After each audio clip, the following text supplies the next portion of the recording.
ติดร่ม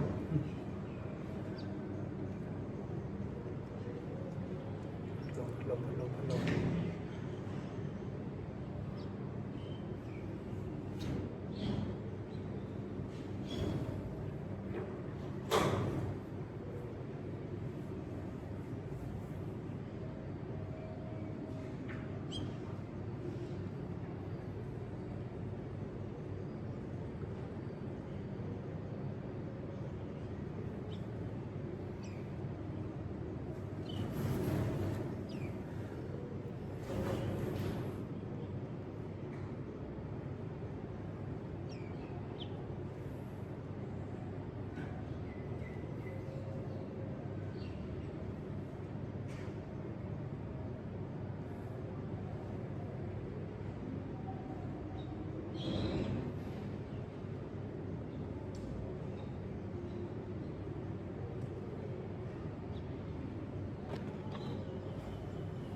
โย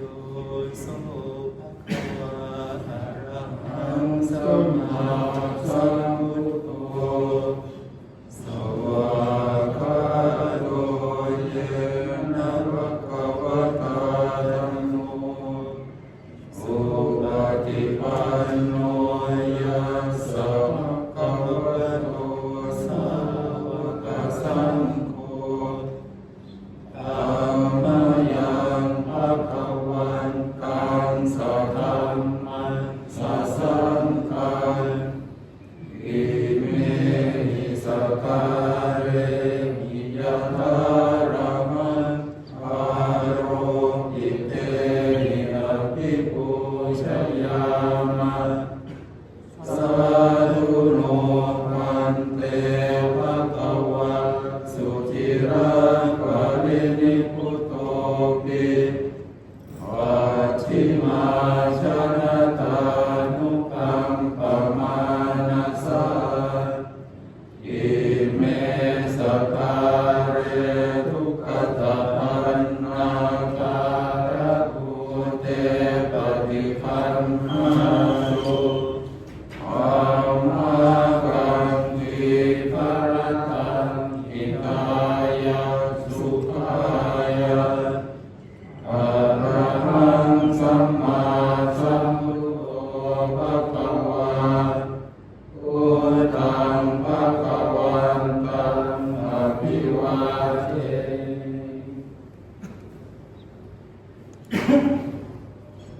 สวากขาโตภะคะวะตาธัมโมธัมมังนัมมัสสามิ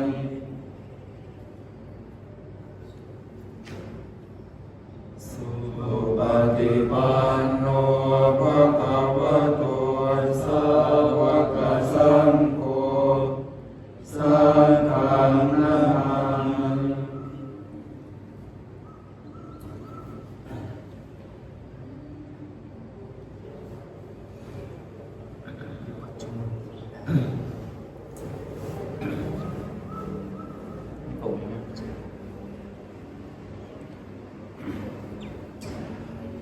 อริตวานเม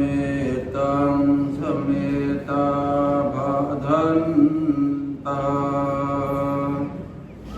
อาวิกิตติตาบริตังพนันตุสักขิกาเมจารุเปกิริติการตเตจันตลิขิวิมาเนอิเวราธิจักามิตรุวนาคาเนเกยวัตุมิเกเต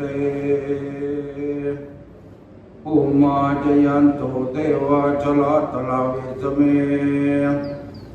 ยากขันธปนาคา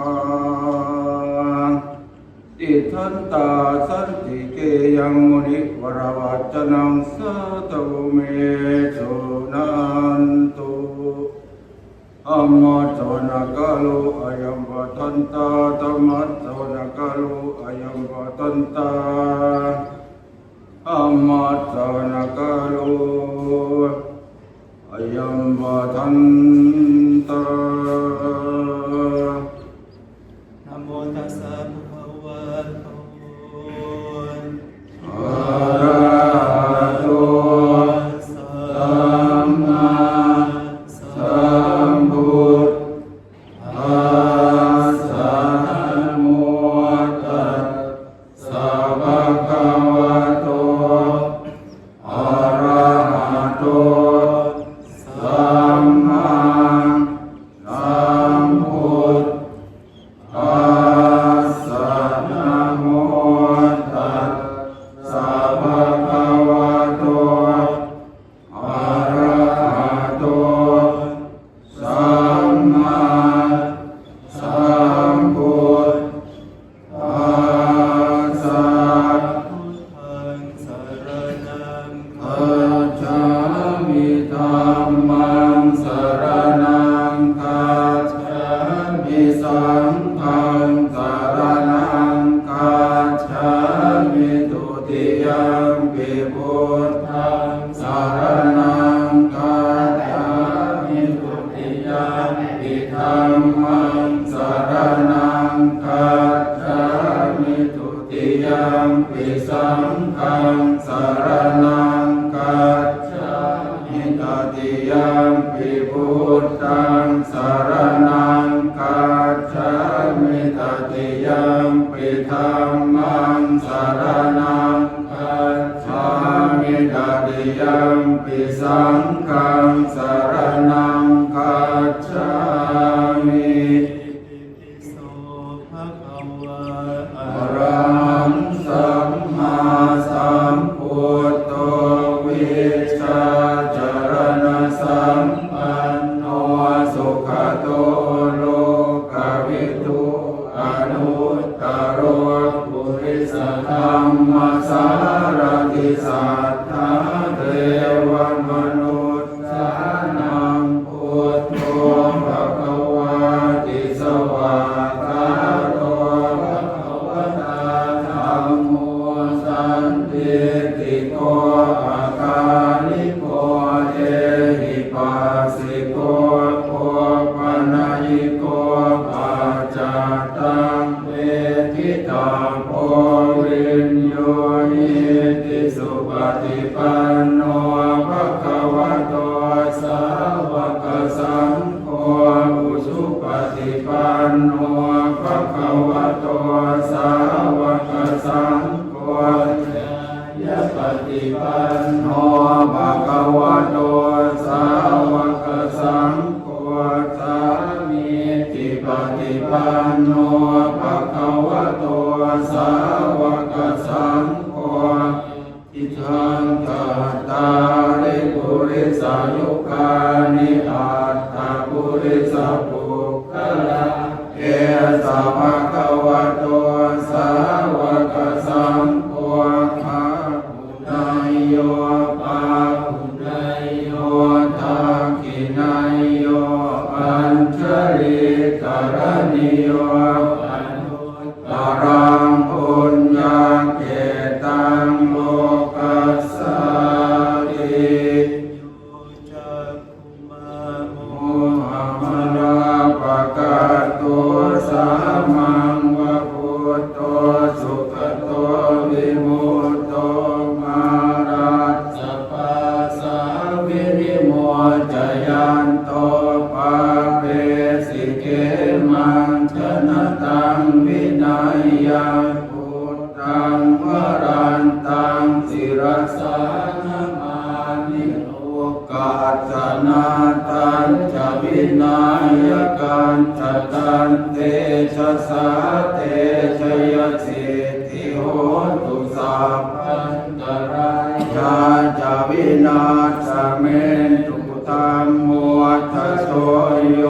วิยตาสสะสุตาเสสิโลกา ยานิโคธรรมตาราตาริสัตตาวะโหสันติกโรสุจินโนธัมมังวรันตังศิรสานามานิโมหะปะทาลังอุปสันตตาอังตันเตจะสาเตจยสิทธิโหตุสัพพันตรายาจะวินาศเมตุสัตตัมมะเสนาสุขตานุโกโยโนปัสสะปะปุปะกิเลสเจตาสันโตสยังสันตินิโยชโกจัสสวะคาตธัมมังวิทิตังกโรติสังฆังวรันตังศิรสานามามินุโบตังสัมมาสีลจิตติตันเตชะสาเตชยสิทธิโหตุสัพพันตรายาจะวินาศเมตุสัพพุทเทอาทวิสันจะทวาทสันจะสหัสเกปัญจะสัทธสหัสสานินามามิสิรสาหันเต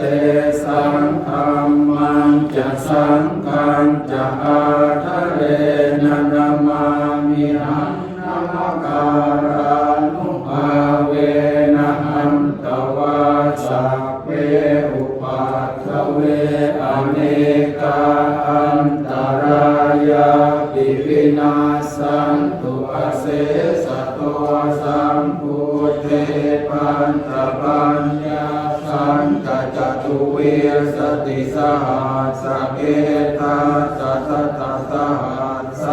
นินามามิสิกขาอะหันเตสังฆัมมันจะสังฆังจะอาทะเลนะนามามินามาการานุภาเวนะหันตวาสัพเพอุปัฏฐเวอเนกาอันตรายาปิวินาสันตุอาเสสะโตสัมพุทเทนะวุตตรสะเทอาตจัตตาริสสหัสสะเกวิสติสัตตสหัสสานินามามิสิรสาอะหังเตสังฆัมมันจะสังฆังจะอาทะเรนะนามามินามาการานุภาเวนะหันตวาสัพเพอุปัฏฐเวอเนกาอันตรายาปิวินัสสันตุอาเสสะโตนะโมอะระหะโตสัมมาสัมพุทธัสสะมะเหสิโนนะโมพุทธมะธัมมัสสะสวากขาตัสเทวะเตนิธนะโมมหาสังฆัสสะปิวิสุทธัสสิรติติโนนะโมโอมาตยารัตถัสสะรัตนาตยัสสะสาธุกังนะโมโอมกาติตาสะตาสะวะโตตยัสสะตินะโมการะปะภาเวนะวิกัสสันตุปัฏฐวานะโมการานุภาเวนะสุวัตติโหตุสัพพตานะโมการาสเตเชนะวิธินิโมมิเตชวาอัสเสวนาจะภารานังปั ปั น นติตานันตเสวนาบูชาจักโฆชนิยานังเอตัมมังคารมุตตมังปฏิรูปเทสวาโสจักขุเวจักตะปุญญาตาอาทัสสัมมาปฏิทิจเอตัมมังคารมุตตม มังปาหุสัจจันจะสิกปัญจวินัยโยจะสุสิกิโตสุภาสิตาจะยาวาจาเอ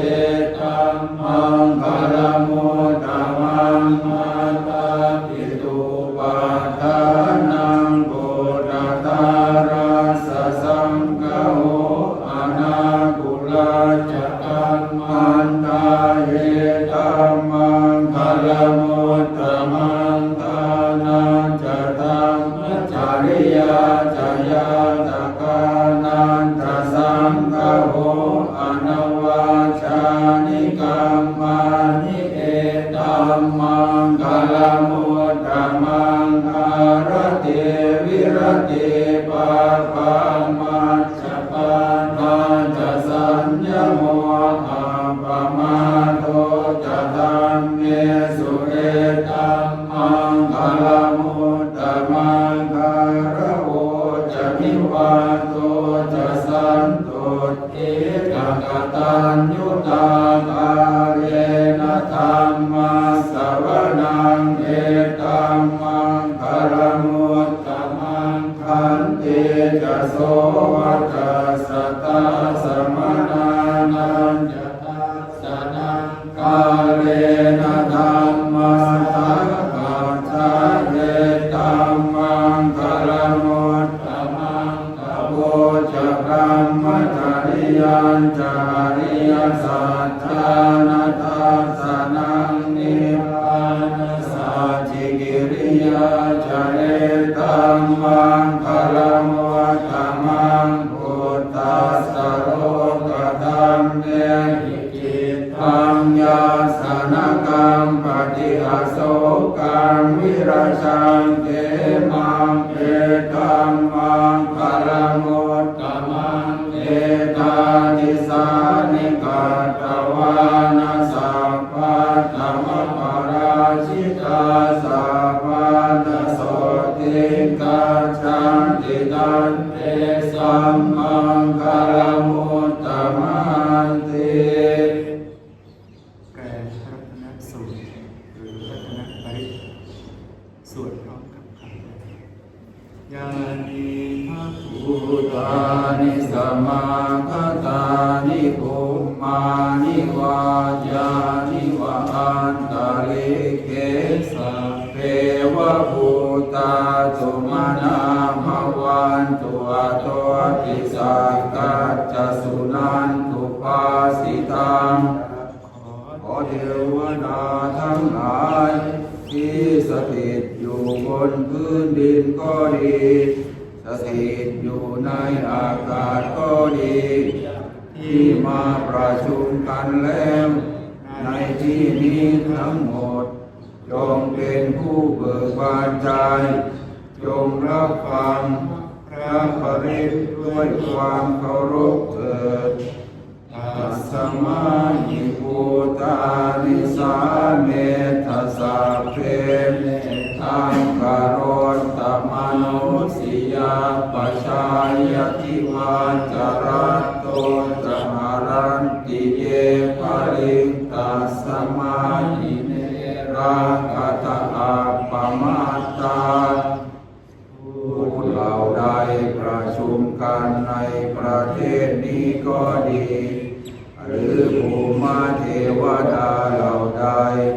ประชุมกันในอากาศก็ดีขอหมู่ผู้ทั้งปวงจงเป็นผู้ใจดี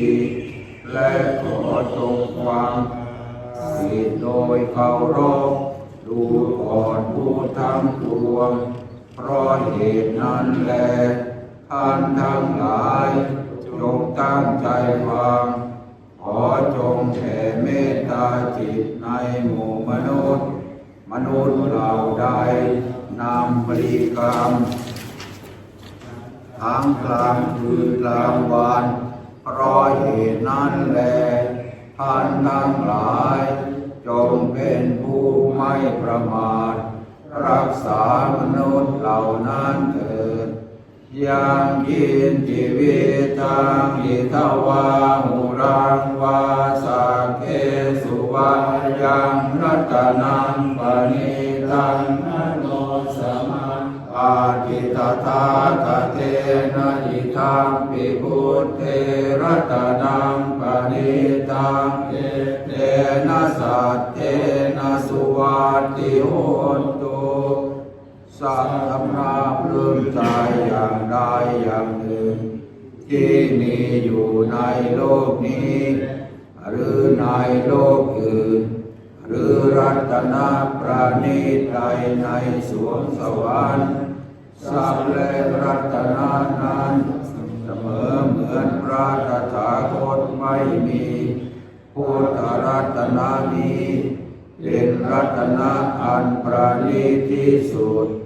ด้วยสัจจะความจริงนี้ขอจงมีแก่ความสวัสดีพยังวิราคังอมตังปณิตังยถาจักขาสักกายมุนีสมาหิโตนะเตนะธัมเม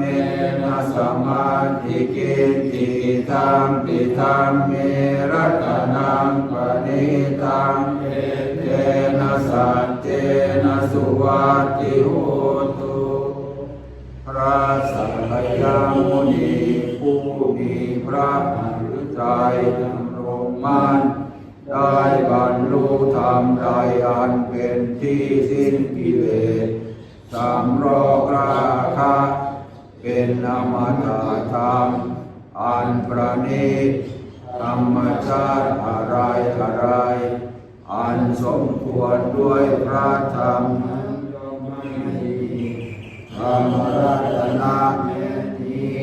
เป็นรัตนะอันประณีตด้วยสัจจะความจริงนี้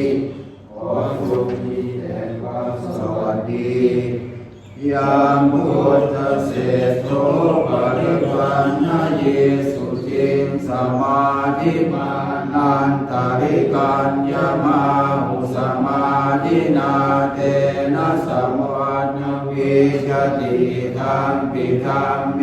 รัตนังปณิตังเอเตนะสัจเจนะสุวัตติโหตุพระพุทธเจ้าผู้ประเสริฐสุดทรงสรรเสริญที่ใดว่าสะอาดบริสุทธิ์บัณฑิตทั้งหลายกล่าวสมาธิใดว่าให้ผลตามลำดับสมาธิอื่นเสมอด้วยสมาธิของพระพุทธเจ้านั้นไม่มีธรรมรัตนะแม้นี้เป็นรัตนะอันประณีตด้วยสัจจะความจริงนี้ขอจงมีแต่ความสวัสดีเยบุคลาอัตถสัทธังปัสสัทธาจัตตาริเอตานิยุคานิโหติเตภาคินายาสุขตัสสะสาวกาเอเตสุตินานิมหาปาลานิอิทัมปิสังเกรัตนังปณิตังเอเตนะสัจเจนะสุวัตติโหตุบุคคลแปดจำพวกสี่คู่อันสัตตบุรุษทั้งหลายสรรเสริญบุคคลเหล่านั้นควรแก่ทักษิณาทานเป็นสาวกของพระสุคตทานที่บุคคลถวายแล้วผลมากสัจจรัตนะแม้นี้เป็นรัตนะอันประณีตด้วยสัจจะความจริงนี้ขอจงมีแต่ความสวัสดีเยโสภโยตามนัสสะเยนะนิกามิโนโคตมัสสะสนามิเตปฏิปัสสะอมตังวิกายรัตถามุตานิพุติงพุทธมานาอิทัมปิสังเกรัตนังปณิตังเอเตนะสัจเจนะสุวัตติโหตุพ ระอริยบุคคลเหล่าใดในศาสนาของพระโคดมประกอบด้วยดีแล้ว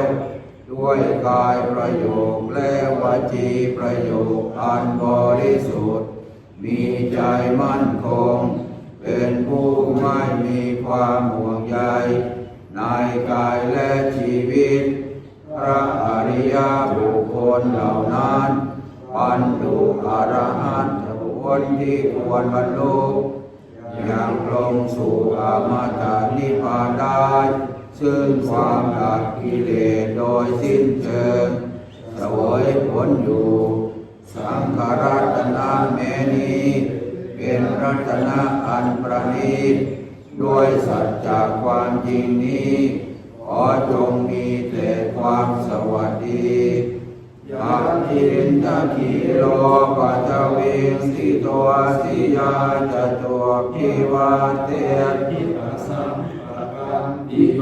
ตทุปะมังสาปุริสังวตามิโยจาริยสัจจานิอปัสสติธัมปิสังเกรัตนังปณิตังเปเตนะสัจเทนะสุวาทิโหตุเสาเขื่อนที่ฝังลงดินไม่หวั่นไหวเพราะลมทั้งสี่ทิศชั้นใดผู้ใดพิจารณาเห็นอริยสัจทั้งหลายเราเรียกผู้นั้นว่าเป็นสัตบุรุษผู้ไม่หวั่นไหวเพราะโลกธรรมมีอุปมาฉะนั้นสังฆรัตนะแม้นี้เป็นรัตนะอันประณีตด้วยสัจจะความจริงนี้ขอจงมีแต่ความสวัสดีเยอริยสัจจานิวยันติธรรมปิระปัญเยนะสุเตสุจานิกิชาปิเตโนตุกุสะมาตานาเตภวังอาตปัมมาทิยันติธรรมปิสังเกรัตนังปณิตังเอเตนะสัจเตนะสุวาทิโหตุอริยบุคคลเหล่าใดทำให้แจ้งซึ่งอริยสัจทั้งหลายอันพระศาสดาทรงแสดงดีแล้วด้วยปัญญาอันลึกซึ้งพระอริยบุคคลเหล่านั้นยังเป็นผู้ประมาทอยู่ก็จริงถึงกระนั้นท่านยังไม่ถือเอาองค์ที่เป็นสังฆรัตนะแม้นี้เป็นรัตนะอันประณีตด้วยสัจจะความจริงนี้ขอจงมีแต่ความสวัสดีสหาวาสตาสนะสัมปทายตยาสตุชนิตาภาวันติสากายทิติวิจิกิจจัสสิตังวาปิยทาติกินติจตุอาปาเยหิจาวิปมุตโตสัจจานานิอาภาปุกาลุงอิตัมปิสังเขรัตนังปณิตังเอเตนะสัจเตนะสุวาทิโหตุสักกายทิฏฐิและวิจิกิจฉาหรือแม้ศีลปัตตประมาทอันใดอันหนึ่งยังมีอยู่ธรรมเหล่านั้นอันพระอริยบุคคลนั้นละได้แล้วพร้อมด้วยความถึงเห็นนิพพานที่เดียวอันหนึ่งพระอริยบุคคลเป็นผู้พ้นแล้วจากอบายทั้งสี่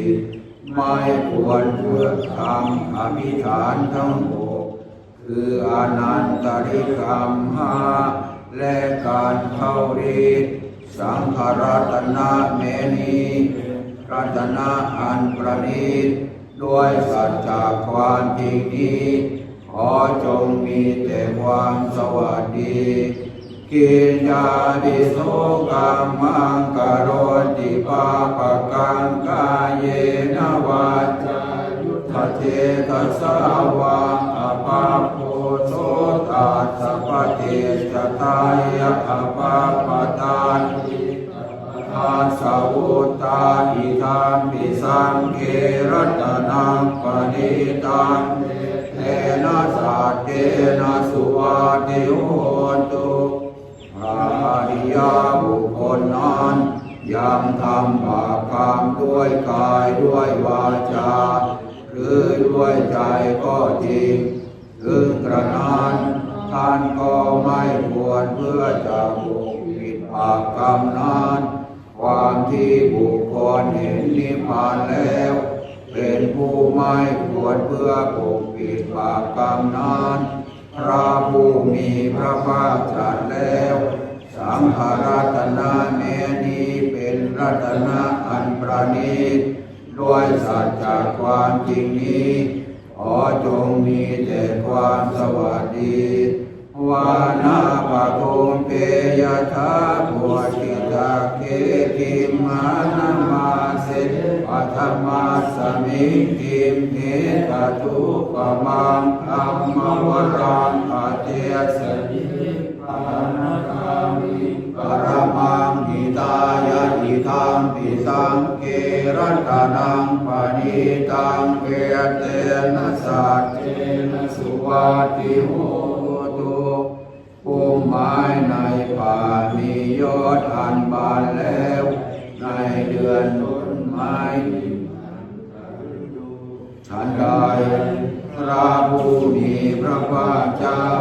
ก็ทรงแสดงธรรมอันประเสริฐนั้นเป็นเครื่องให้ถึงนิพพานเพื่อประโยชน์เกื้อกูลนั้นพุทธรัตนะแม้นี้เป็นรัตนะอันประณีตด้วยสัจจะความจริงนี้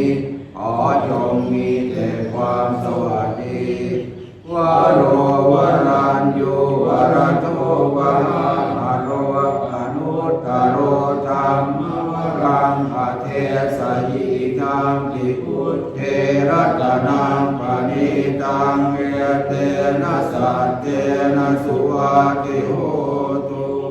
พระพุทธเจ้าผู้ประเสริฐทรงรู้ธรรมอันประเสริฐทรงประทานธรรมอันประเสริฐนำมาถึงธรรมอันประเสริฐ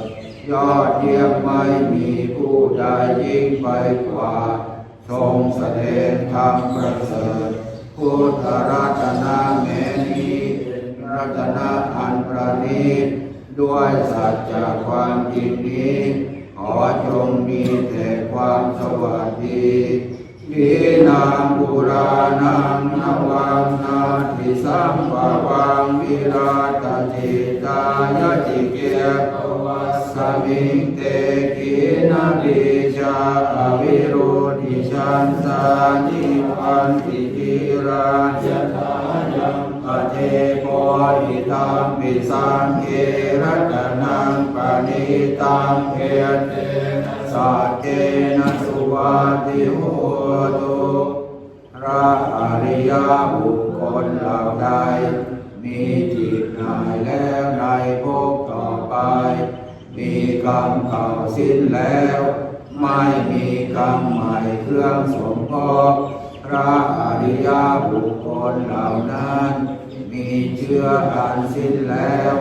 มีความพอใจไม่งอกขึ้นอีก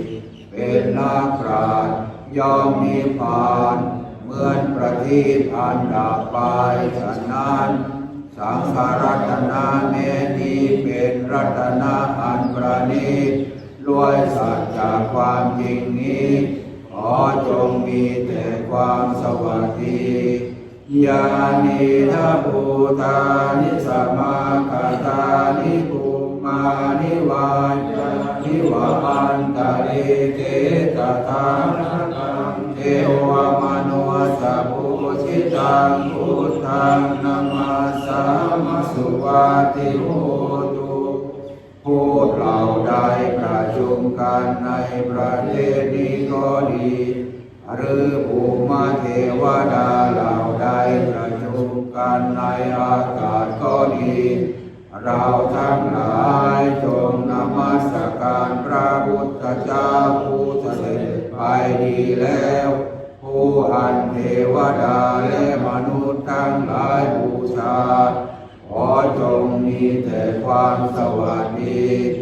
ญาณิทัพพุทธานิสัมมาคัตตานิภูมานิวายานิวะอันตะลิเกตถาคตังเทวมนุสสปุชิตังธัมมังนัมมาสามาสุวัตติโหตุผู้เราได้ประชุมในประเทศนี้ก็ดีหรือภูมิเทวดาเหล่าใดประชุมกันในอากาศก็ดีเราทั้งหลายจงนมัสการพระธรรมนั้นไปดีแล้วอันเทวดาและมนุษย์ทั้งหลายบูชาขอจงมีแต่ความสวัสดีญาณิทัพพุทธานิสัมมาคัตตานิภูมานิวายานิวะอันตะลิเกตถาคตังเทวมนุสสปุชิตังสังฆังนามาสามาสุวัตติโหตุผู้เราได้ประชุมกันในประเทศนี้ก็ดีหรือภูมิเทวดาเหล่าใดประชุมกันในอากาศก็ดีเราทั้งหลายจงนมัสการพระสงฆ์ผู้ไปดีแล้วผู้อันเทวดาและมนุษย์ทั้งหลายบูชาขอจงมีแต่ความสวัสดีกรณียมานังกุสเลนะยานตังสันตังปะทังอภิสเมจะสาโกหุตุจะสุหุตุจะสุวัจโจจะสมุตุอนันติมานิสันโตสะโกจะสุภโรจะภกิโจจะสันลังกวุติสันตินทะเลโยจะนิปโกจะปะปะกะโกภูเรสุตันนุกิโตนะจะพุทธังสัมมาจาเลกินจิเยนะวินโยปะเรอุปวัตตายมสุขิโนวาเกมิโนมุนตุสัพเพสัตตาภวันตุสุขิตาตาเยเกติปานะพุทธาติตัสสาวะทาวราวะอนวเสสาธิกาวาเยมหันตาวังมาชิมาราสกาอนุกตุลาทิทาวาเยจาทิตาเยตตุเรวสันติอวิตุเรภูตาวาสัมภเวสีวาสาเพสัตตาภวันตุสุขิตาตานะปโรปารังนิโกเวทนาติมันเยตกาตตินังเยติมยาโรสนาปฏิกาสัญญานันมันยาสตุปนิจยมาตาญานิยังพุทธังอายุสาเอกพุทธมนุรักเกเทวังปิสัพพะโกเตสุมาณสัมภาวะเยตปริมาณังเมตัญจะสัพพะโลกัสสมิงมานะสัมภาวะเยอปริมาณังพุทธังอโทจติริยัญจะสัมปาทังอเว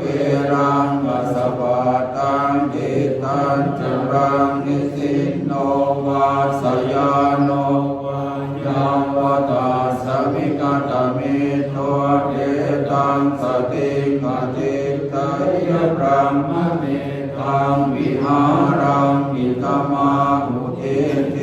จานุปกรรมศีลวาทัสสะเนนะสัมปันโนกาเมสุวินัยเกตังนะหิชาตุกาปัสสยังกุณเรติอัปปมาโนพุทโธอัปปมาโนธัมโมอัปปมาโนสังโฆปมาณปัญจานิสิริสปานิอหิเวทิกาสัตตปฏิบุญญาณาภิสารภูมุสิกากตาเมรักขากตาเมปริตาปฏิกามันตุกุตานิโสหังนะโมภะคะวะโตนะโมสัตตันหังสัมมาสัมพุทธานังอัตถิโลเกศิรกุโนสัสัจจจจังโสจยนุตยาเตนะสัจเจนะกามามิสัจจกิริยมนุตตะ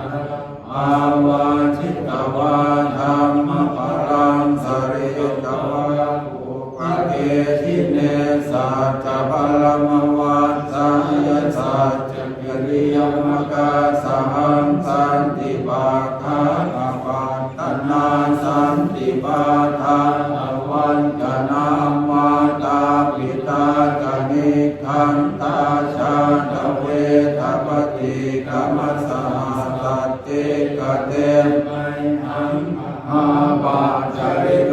สิกิวัชเชสิโสรสกลิสานิโห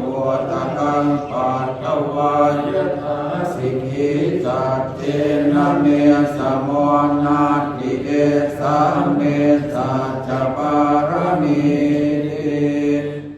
ยันทุติมิตตังอวมังคลังชโยจามนาโคสกุณาสสะโตปาปะคะโหตุสุตินังอกันตังพุทธานุภาเวนะวินาสเมตุยันตุนิมิตตังอวมังคลังชโยจามนาโคสกุณาสสะโตปาปะคะโหตุสุขินังอากันตังธัมมานุภาเวนะวินาสเมตุยันตุนิมิตตังอวมังคลังชโยจามนาโพสัพพุนาสสะโตปะปะคะโหตุสุขินังอากันตังสังฆานุภาเวนะวินาสเมตุ ชังโฆสัตติสังฆา อาตุธรรมานังวิจโยตถาวิริยังปิติปัสสติโพจังกาจตถาภเรสัมมาทุเรขโพจังกาสัตเตเตสัมปทาสินามุนินาสัมมาตังคาตาภาวิตาภาหุลิกตาสัมวัตันติอาทินญาญานินายตโพธิญาเกเตนะสัจวัตเตนะโสติเจโหตุสัพพทาเอกัสสมิงสมัยนาโทโมกัลลานันจตัสสะปังคิลาเนโทกิเตจิสวะโพชังเกสัตตเทสยิเตจตังอภินันทิตวาโรกามุติสุตังคเนเอเตนะสัจวัตเจนะสุขิเตโหตุสัพพทาเทกตาธรรมราชาปิเกลันเยนะปิกิริโตจุนทัตเทเรนะตัญเยวะปนาเปตวานาสัตตาสัมโมทิตวาจะอาปาตาตัมมาอุทัสสิตานะโสเอเตนะสัจวัตเตนะโสติเจโหตุสัพพทานาเตจะอาภาตาตินันนังปิมะเทสินัง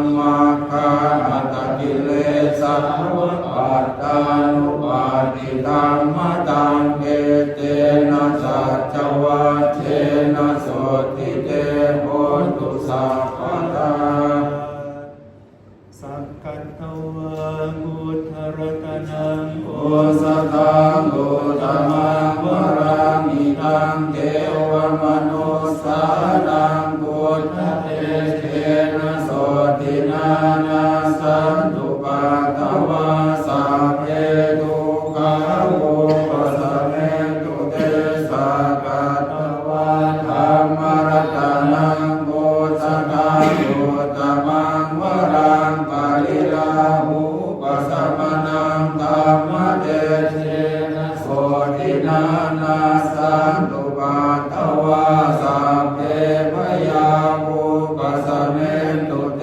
สักกัตตวะสังฆรัตนังโอสตังโอตมังวรังอาหุนายยังปาหุนายยังสัมภเตเชนะโสตินานาสันตุปัตตวาสัพเพโลกาวุปัสสะเมตุเต ยังกินจิรัตนังโล โล เก เกเวจติวิวิธังปุถุรัตนังโพธัสสะมังนาติกาสมาโสติภวันตุเตยังกินจิรัตนังโลเกเวจติวิวิธังปุถุรัตนังธัมมสสมังนาติกาสมาโสติภวันตุเตยังกินจิรัตนังโลเกเวจติวิวิธังปุถุรัตนังสังฆสสมังนาติกาสมาโสติ ภวันตุเตทุกขปัตตา ธนิทุกขายาปัตตาธนิกายาโสกปัตตาธนิสุขะโหตุสัพเพวิปาริโนเยตาวตาจามิสัมปทังปุญญสัมปทังสัพเพเทวานุโมทันตุสัพพสัมปติสิทธิยาทานังทัตันตุสัทธายสีรังรักขันตุสัพพทาภาวนาวิรตาโหตุกัจฉันตุเทวตาคตา สัพเพพุทธา พระปัตตาปัจเจกานันจะยังพรังอรหันตานันจะเตเสนะรักขังปันตามิสัพพะโส อันทะมยังอธิตาปัจเจเวคณาปาทังจักนันมาเสเตเต อาจารยาปาจเวกิตวายังทิวรังปริพุตังอัญญาวาเทวสิกัสสะปฏิฆาตายะอุณาสะปฏิฆาตายะอังสัมมากัสสวะตาตาปัสสิลิงสัพพสัมปัสสะนังปฏิฆาตายะยาวาเทวาหิริโกภินาปฏิชาตนาตังปัจจมยาปัจจเวกิตวาโยปิรปัตโตปริพุตโตโสเนวะทวายนมัทายนมัจจายนมิภูสนายยาวาเทวาหิมาสกายสัพพิยายาปนายมิหิสุสรติยาคัมมจริยานุกายาอิติปุรานันจะเวทนังปฏิหังคามินวันจะเวทนังอรูปาเทสานิ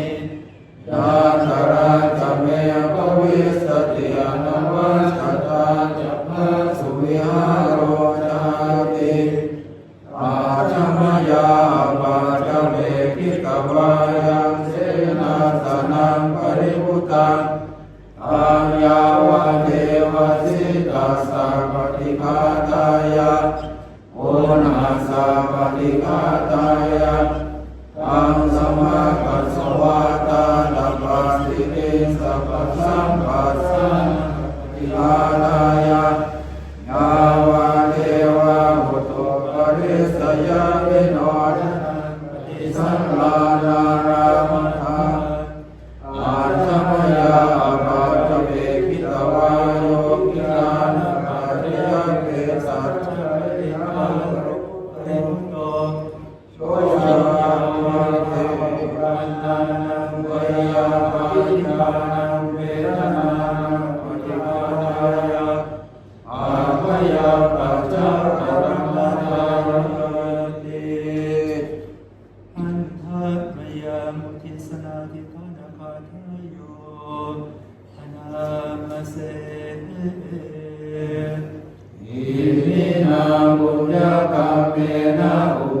ชายาคุณุตระ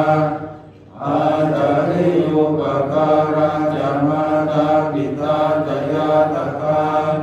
โสริโยจันทิมาราชาคุณวันตานาราปิจาธรรมมาราชอิตาจักขุกปาราชเทวตายาโมนิตามนุสัจจมัสสตาเวริกาปิจาสัพเพสัตตาสุขีโหตุปุญญานิปัคคานิเมสุขังจติวิตังเตตุกิปังปะเตนะโภมตังอิมินาปุญญกรรมเมนะอิมินาอุทิเสนะจักอิปังสุรเตเจวตามุปาทานะเจตนาเยสัตตาเนหินาธรรมายวันิพานะโตมะมังนาสันตุสัพพะทาเยวะยัตถะชะโตภะเวภะเว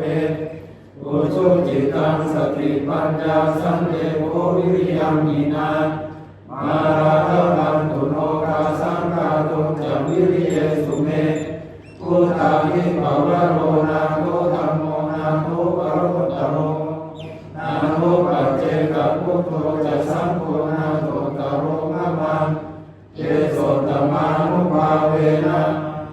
อาโลกัสสังรัปปันตุมานิมนต์นั่งสมาธิประมาณ5 นาทีครับ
เปล่งวาจาเมตตาด้วยความพร้อมเพรียงกันสัพเพสัตตาสัพพะอาทิเป็นเพื่อนโลกเกิดแก่เจ็บตายด้วยกรรมทั้งหมดทั้งสิ้นอาเวรามุตุจงเป็นสุขเป็นสุขเถิดอย่าได้มีเวรแก่กันและกันเลยอาภยาปัจจาหุนโตจงเป็นสุขเป็นสุขเถิดอย่าได้มีเวียนซึ่งกันและกันเลยอานิพาหุนโตจงเป็นสุขเป็นสุขเถิดอย่าได้มีความทุกข์กายทุกข์ใจเลยสุขีอัตตานังปริหารันตุจงมีความสุขกายสุขใจรักษาตนให้พ้นจากทุกข์ไปทั้งสิ้นเถิด